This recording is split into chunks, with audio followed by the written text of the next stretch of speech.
unit 5, which is Turing machine, right? Unit 5, and this is Turing machine. Turing machine is a kind of finite automata. Yeah, we can say that Turing machine is an automata that is used to accept all types of language. Turing machine is one of the most, yeah, we can say that Turing machine is the most powerful automata that can accept any types of language, right जब हमने last time पढ़ा था unit third में, उसमें क्या था कि Turing machine greater than L B A greater than P D and P D A greater than F A. तो सबसे मोस्ट पावरफुल कौन सा हुआ? ट्यूरिंग मशीन, उससे less linear boundary automata, then push down automata, then finite automata, right. यहाँ पे ये होता है। अब ट्यूरिंग मशीन होता क्या है, क्यों हम इसको यूज़ करते हैं, what are the reasons to use Turing machine, है क्या क्या। तो ट्यूरिंग मशीन देखो क्या है। A Turing machine was invented by Alan Turing in 1936 and it is used to accept a recursive enumerable language, that is type 0 language, right?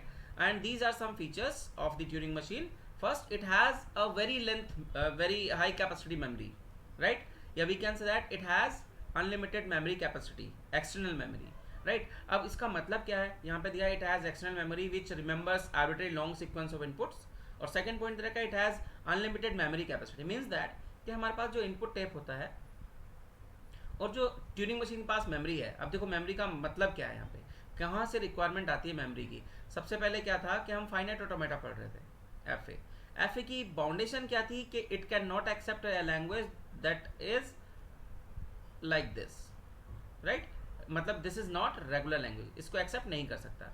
तो इसका solution किससे मिला हमें? CFG से, कॉन्टेक्स्ट फ्री ग्रामर। मतलब इस लैंग्वेज की हमने क्या जनरेट की? कॉन्टेक्स्ट फ्री ग्रामर जनरेट की। बट अभी भी हम ये नहीं कह सकते कि एक्सेप्ट होगा या नहीं होगा। अब कॉन्टेक्स्ट फ्री ग्रामर को कौन एक्सेप्ट करता है? PDA। अब PDA एक्सेप्ट क्यों कर रहा है इस लैंग्वेज? क्योंकि equal number of A followed by equal number of B, because this PDA has one stack, right. क्या इसके पास क्या होता है? एक स्टैक होता है in the form of memory, and this PDA also has a limitation that कि अगर आपको एक ऐसी लैंग्वेज एग्जीक्यूट करनी है की पावर एन, बी की पावर एन, सी की power N, where N greater than equals to 1, then PDA fail हो जाएगा। यहाँ पे क्या हो जाएगा? PDA फेल हो जाएगा। एक स्टैक के थ्रू इसको सॉल्व नहीं कर सकते। तो हमने क्या यूज़ किए थे? 2 stack, but it is more complicated. So अगर जिस टाइम पे PDA फेल हो जाता है तो वहाँ पे हम क्या यूज़ करते हैं? Turing machine. तो it means Turing machine can accept all kinds of language because it has unlimited memory, right. अब दूसरा क्या है, नेक्स्ट थर्ड पॉइंट यहाँ पे क्या दे रखा है कि a model has a facility by which the input at left और right on tape can be read easily. मतलब यहाँ पे क्या है कि this is a input tape, और ये टेप क्या होता है? ओपन एंडेड होता है, कहीं से भी ये रीड राइट शुरू कर सकता है। तो यहाँ पे जो फाइनाइट कंट्रोल होता है वो एक सिंबल को रीड करेगा, सपोज करो ए बी बी, एक सिंबल को रीड करेगा। तो this reading head can move to the left and right, या तो मूव को लेफ्ट कर सकता है या मूव कर सकता है राइट में। It's depend on the condition कि आपको करना क्या है। That's why the machine can produce a certain output based on it's input. Machine क्या करती है? यहाँ पे एक आउटपुट प्रोड्यूस करती है जो भी आपने इनपुट दिया उसके corresponding. Sometimes it may be require that some input has to be use to generate the output. कुछ इनपुट के बेस पे हमें आउटपुट जनरेट करना होता है। जैसे मैं कहता हूँ कि ए बी बी, तो हर एक ए एक्स में चेंज होगा, बी हर एक वाई में चेंज होगा। तो हमने इनपुट दिया था ये, और इसका आउटपुट क्या हो गया? एक्स एक्स वाई वाई, इस तरीके से, right. So in this machine the distinction between input and output has been removed. यहाँ पे कोई भी इनपुट हो सकता है, कुछ भी आप आउटपुट ले सकते हैं, वो यहाँ पे रिमूव हो गया है। दस ए कॉमन सेट ऑफ अल्फाबेट, जो हमने कॉमन सेट अल्फाबेट लिया है, it can be used in Turing machine as an input or as well as can be an output, right? Turing machine can be used to study the properties of algorithm and to determine what problems can and cannot be solved by the computer. यहाँ पे Turing machine क्या किस लिए हम use करते हैं कि ये प्रॉपर्टी बताता है एल्गोरिथम की कि कंप्यूटर के थ्रू कौन सी प्रॉब्लम सॉल्व हो सकती हैं और कौन सी प्रॉब्लम सॉल्व नहीं हो सकती हैं, right. So this is the basic introduction of Turing machine, why we use Turing machine, क्या रिक्वायरमेंट है, कैसे काम करता है, काम कैसे करता है वो तो हमने नहीं बताया अभी, बट रिक्वायरमेंट क्या है, राइट। क्यों क्या है Turing machine, what are the features of Turing machine, उसके लिए ये है। नेक्स्ट अब क्या आता है, देखो ट्यूरिंग मशीन क्या है basically, it's like a finite state machine, it is similar to finite automata. Finite automata में क्या होता है आपके पास? It has a state, it has a transition function, it has a input, right, current state present reading है, right. तो देखिए Turing machine behaviour is determined by finite state machine.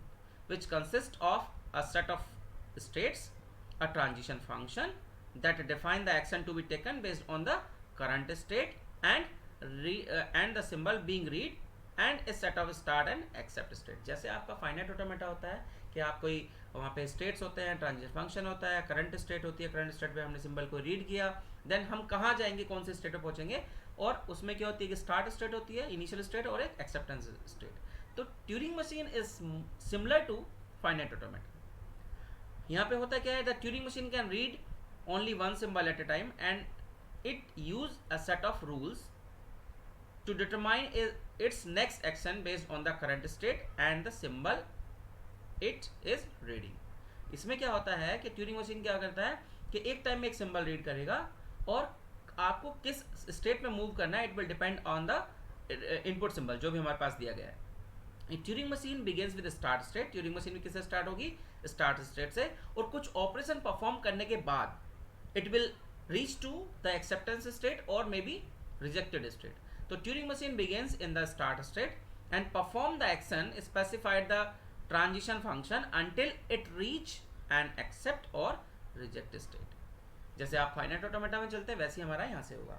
If it is reach accept state, the computation is successful. और अगर reject पे जाता है तो जो कंप्यूटेशन आपने किया था वो क्या हो जाएगा आपका अनसक्सेसफुल, राइट. बट यहाँ पे जो एक्सेप्टेंस स्टेट है, अगर सपोज कर हमारे पास एक ट्यूरिंग मशीन दी गई है और हमने कोई एक इनपुट स्ट्रिंग लिया, राइट. अब ये इनपुट स्ट्रिंग से दो पॉसिबिलिटी आएंगी, या तो आपका एक्सेप्ट होगा या आपका रिजेक्ट होगा. बट जब भी आपकी मशीन स्टॉप होगी उस कंडीशन को बोलते हैं हॉल्ट. क्या बोलते हैं, हॉल्ट. ये इस तरीके से होल्ड होगा. अगर आपकी मशीन होल्ड हो गई है और वो जिस स्टेट पे होल्ड हुई है वो स्टेट कौन सी है, acceptance state, then the string is accepted. और आपकी मशीन होल्ड हो गई है बट जो स्टेट है वो एक्सेप्ट फाइनल स्टेट नहीं है, देन इट इज रिजेक्टेड. देख लीजिए दोबारा से क्या कि आपने कोई इनपुट लिया और ट्यूरिंग मशीन में अप्लाई किया और आपकी मशीन होल्ड हो गई है और जहाँ पे वो होल्ड हुई है वो स्टेट कैसी है, फाइनल. तो we can say that the string is accepted. और आपकी मशीन होल्ड हो गई है बट स्टेट आपकी नॉन फाइनल है, then this string is rejected, right. So ये आपका बेसिक मॉडल काम, ये इस तरीके से ट्यूरिंग मशीन काम करती है, ठीक है. अब देखिए क्या होता है the working of Turing machine, कैसे ट्यूरिंग मशीन को वर्क करता है. तो ट्यूरिंग मशीन क्या होता है, it's work like a finite control, जिसके पास हमारे पास रीडिंग राइटिंग है. इसके बेस पे समझिए, we have Turing machine, we have a input tape, infinite length input tape and a finite control, and this finite control has read write head, which read write head क्या करता है, एक time में एक symbol को read करेगा and depend on the condition it will move either to the left or to the right. देखो ये हमारे पास जो इनपुट टेप है, basically this input tape is divided into number of cell, right. And this reading head is capable to read only one cell at a time and it will move to the right or left depend on the conditions or the input symbol available in input tape, right. देखिए the Turing machine can be thought as a finite control connected to a read write head. It has one tape which is divided into cells. the block diagram ये आपको दे रखा है. अगर आपको theory लिखने का है what is Turing machine, तो आप यहाँ से बताना शुरू करेंगे ट्यूरिंग मशीन क्या होती है इस स्लाइड से, और ये पूरा डायग्राम डिस्क्रिप्शन करेंगे.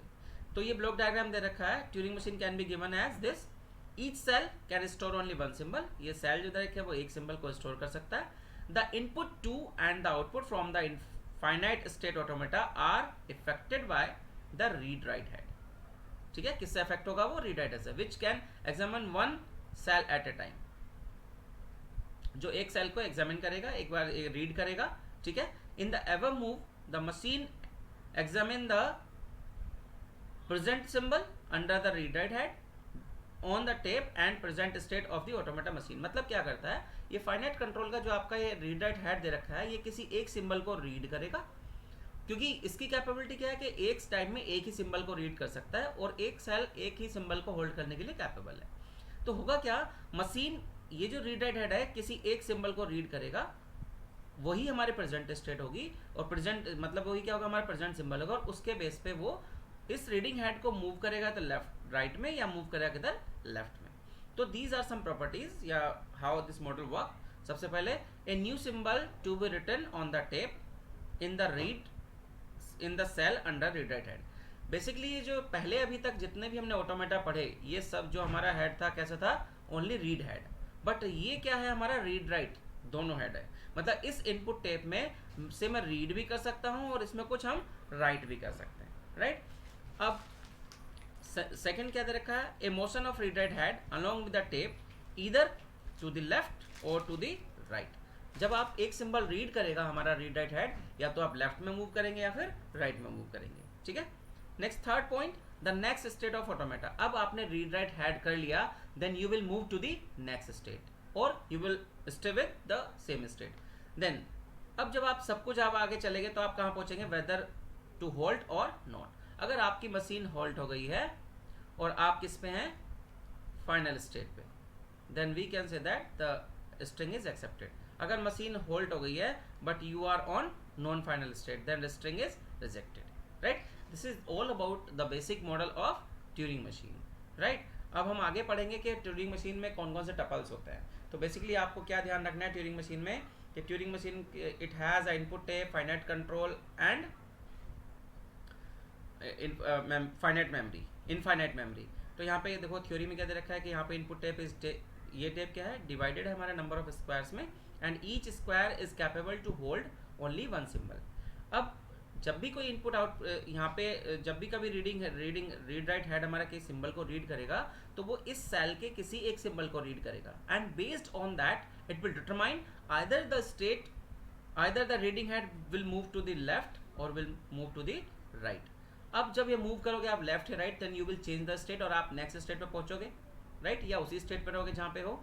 देन उसके बाद फोर्थ पॉइंट क्या होता है कि या तो आप होल्ट स्टेट, आपकी मशीन क्या हो जाएगी, होल्ट हो जाती है, तो अगर फाइनल स्टेट पे तो एक्सेप्टेड स्टेट, एक्सेप्ट हो जाएगी स्ट्रिंग, और अगर फाइनल पे नहीं है तो वो स्ट्रिंग क्या हो जाएगी, reject. So this is the basic overview of Turing machine. तो Turing machine is the most powerful automata, right, and it produce much accurate result, and it has the capability, it has a read write head which has the capability to read the symbol from input tape and to write the symbol onto the writing input tape, right। आप read write दोनों operation perform कर सकते हैं, ठीक है।